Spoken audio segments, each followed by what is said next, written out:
జగనన్న నువ్వేమని అనుకో కానీ కొంచెం మనం ఓపెన్గానే మాట్లాడాల్సి ఈ మధ్య. మనం జనాల్లోకి వెళ్ళలేమన్నాక జనాల్లోకి వెళ్ళే పరిస్థితి లేదు. నీకే తెలుసు అన్ని పరదాలు కట్టేసుకొనేసి మనము అలా అలా జనాల్లోకి వెళ్ళినప్పుడు పరదాల యాత్రలు ఎన్నో చేసాం. ఇప్పుడు మరలా ఏ అంటే ఏం చేయాలని అర్థం కాక జనాల్లోకి వెళ్ళాలి, వెళ్ళలేము. వాళ్ళు అడిగే క్వశ్చన్లకి సమాధానం చెప్పలేము. ప్రతిదానికి పేపర్ కావాలి. పేపర్ మీద వీళ్ళు ఏం రాసేసి ఇచ్చి చేస్తారో తెలియదు. ఏం చెప్తారు వాళ్ళైనా ఏం రాస్తారు? మన పనులు ఏమైనా ఎలగబెట్టింటే కదా ఆయన రాయడానికి. పేపర్లు కరెక్ట్గా ఇవ్వరు. మనం సమాధానం చెప్పలేము. అందువల్లే ఈవెన్ పాదయాత్ర అయినా మన ప్యాలెస్లో 1 కిలోమీటర్ గ్రీన్ మ్యాట్ వేసుకొని అటు ఇటు తిరుగుతూ పాదయాత్ర చేయాల్సిందే తప్ప జనాలకు వెళ్ళే పరిస్థితి లేదు అనేది మీకు అర్థమవుతోంది, నాకు అర్థమవుతోంది. జనాలకు క్లియర్గా రాడు, జనాల్లోకి రాడు ఈ జగనన్న. వస్తే మాత్రం తాట తీసేస్తారని చెప్పేసి వాళ్ళు ఫిక్స్ అయ్యి ఉన్నారు.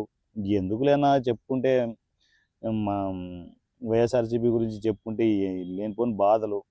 సరే కానీ మనం డబ్బులు ఇచ్చి ఈసారి ప్రయత్నం చేద్దాం, గట్టిగానే చేద్దాం.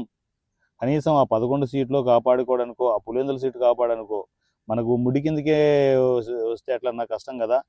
పులివెందుల సీట్ అయితే ఖచ్చితంగా కాపాడుకోవాలన్నా, కాపాడుకునే ప్రాసెస్ ప్లాన్ చేసుకుందాం. జనాలు అయితే మన మాట వినే పరిస్థితిలో లేరన్న. అంతా కూటమికి గుద్దేసే పరిస్థితి ఉంది. కానీ ఈసారి మీకు విషయం తెలుసా, ఈసారి వైఎస్ఆర్సీపీ కార్యకర్తలు కూడా కూటమి గుద్దే పరిస్థితి ఉండొచ్చు.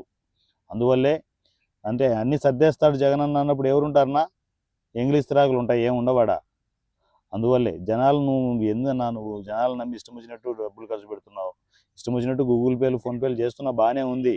జనాలు ఏముంది తింటారు. బాయ్ బాయ్ జగనన్న, hi AP, bye bye YCP అంటే ఏందన్న పరిస్థితి. ఈసారి మాత్రం గడ్డు కాలమేనా మనకు వైసీపీకి.